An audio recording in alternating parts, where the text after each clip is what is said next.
We've watched a lie get written. We've watched it get sworn to under oath. We've watched the complaint against the officer disappear inside his own department. So here's the obvious question, the one that should have an obvious answer. When a police officer breaks the law, whose job is it to charge him with a crime? There is an answer. It's the prosecutor, the district attorney. And tonight we're going to explain the single relationship that makes sure they almost never do. Let's start with a name you already know. Kevin, the man from our first two episodes. The man who complied, got slammed to the ground, and was convicted of resisting arrest on the strength of Officer Marcus's false testimony.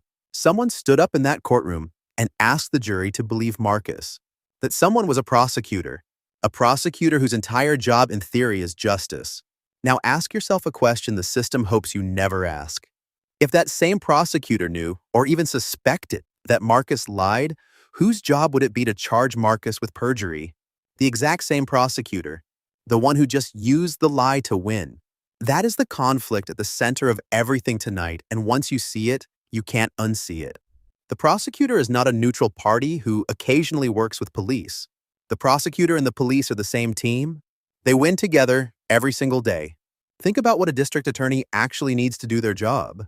Every case they bring, every burglary, every assault, every drug charge depends on police. Police are the ones who make the arrest. Police collect the evidence. Police write the reports the whole case is built on. And when it goes to trial, police are the star witnesses.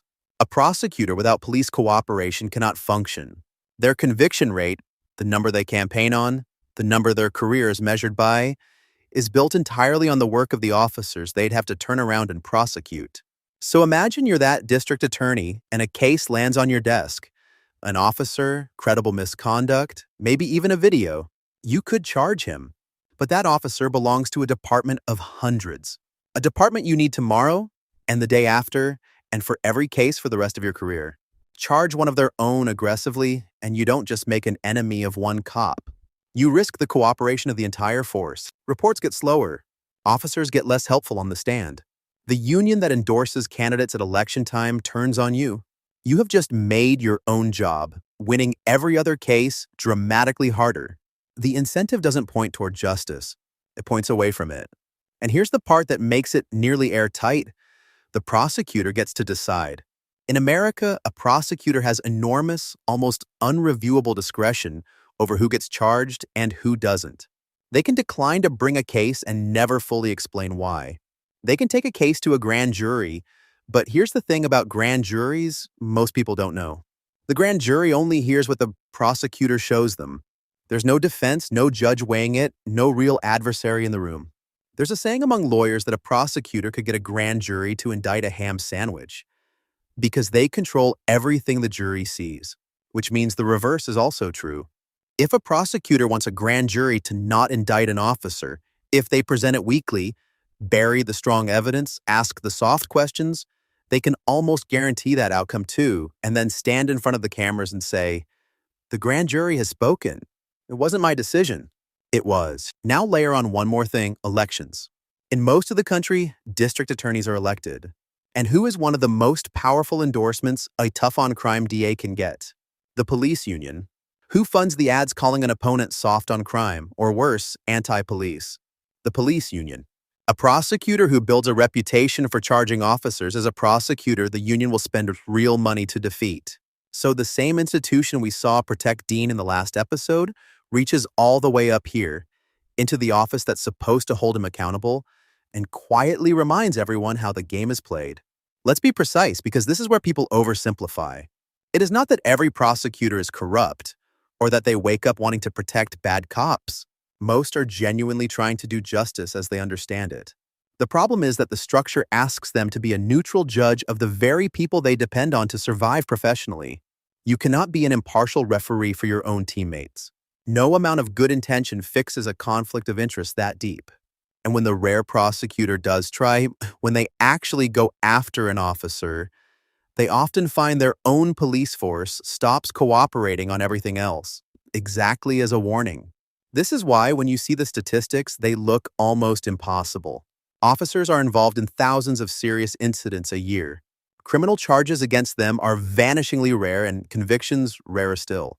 People look at that gap and assume the officers must have all been justified. But now you understand the real reason. It's not that the cases aren't there. It's that the one person with the power to bring them has every incentive not to, and almost no one with the power to make them. There is a fix people propose, and it's worth knowing. Independent or special prosecutors, someone from outside with no daily relationship to the local police, brought in specifically for cases against officers. It works where it exists precisely because it breaks the handshake.